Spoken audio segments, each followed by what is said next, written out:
మేడారం సమ్మక్క సారలమ్మలను దర్శించుకుంటున్న భక్తులు.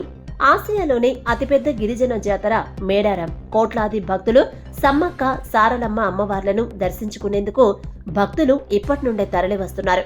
జాతరకు తెలంగాణ నుండే కాకుండా ఏపీ, ఛత్తీస్గఢ్, ఒడిశా, మహారాష్ట్ర, కర్ణాటక, మధ్యప్రదేశ్ రాష్ట్రాల నుంచి లక్షలాది మంది భక్తులు తరలి వస్తున్నారు.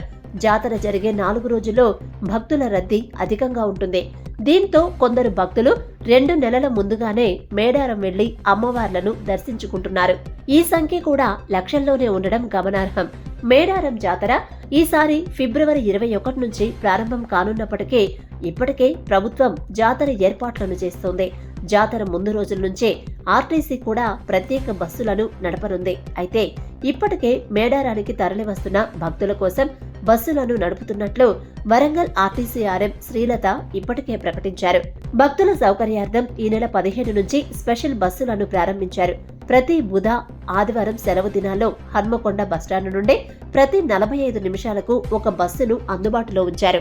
భక్తుల రద్దీని బట్టి మరిన్ని బస్సులు పెంచనున్నారు. ఇదిలా ఉంటే జాతర ఏర్పాట్లకు రాష్ట్ర ప్రభుత్వం ఇప్పటికే 75 కోట్లు విడుదల చేసింది.